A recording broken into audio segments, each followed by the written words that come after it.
আজও মনে পড়ে সেই রাতটা। স্টেশনের রিটায়ারিং রুম। আমি আর তুমি ছিলাম। রুমটা ছোট, ফ্যান লাগানো, কিন্তু বাতাস যেন একেবারেই ঘুমন্ত।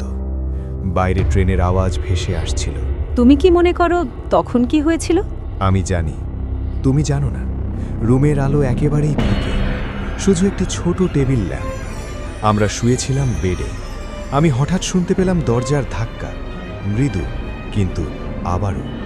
আমি উঠে দেখি দরজা বন্ধ, কেউ নেই। আমি বললাম হ্যালো, কিন্তু কানে এসে লাগলো কেবল নিঃশ্বাসের শব্দ। হ্যাঁ, আর আমি সেই নিঃশ্বাস শুনেছিলাম। মনে হচ্ছিল কেউ আমার পাশে দাঁড়িয়ে আছে। আমি ঘুম ভেঙে বসে পড়ি, চোখের সামনে কিছু দেখা যায় না, শুধু ছায়া নড়াচড়া করছে। তারপর হঠাৎ বেডের পেছন থেকে কিছুর ছায়া দেখলাম। আমার হৃৎপিণ্ড থমকে গেল। আমার দৃষ্টি ওই দিকে, আর দেখলাম এক মেয়ের রূপ, রুমের অন্ধকারে অস্বাভাবিকভাবে উজ্জ্বল। আমি চিৎকার করতে চেয়েছিলাম, কিন্তু শব্দ বের হয়নি। সে ধীরে ধীরে আমার দিকে এগোয়, গলায় দড়ি ঝুলিয়ে। তার চোখগুলো শূন্য, যে কোনো মুহূর্তে আমাকে ধরতে পারে।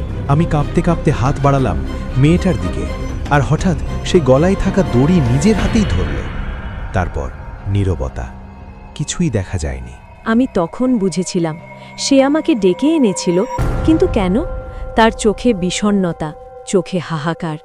সে এক মুহূর্তে হারিয়ে গেল, শুধু দরজার পাশে ছায়া থেকে যায়। আমি তখন বুঝেছিলাম রিটায়ারিং রুমে একা থাকা মানে কেবল নিদ্রাহীন রাত নয়। এখানে কেউ বা কিছু আছে যা তোমাকে দেখতে চায়, কিন্তু ছুঁতে দেয় না। সেদিন রাতটা কখনো ভুলব না। ভয়, হাহাকার আর নিঃশব্দতা সব একসঙ্গে।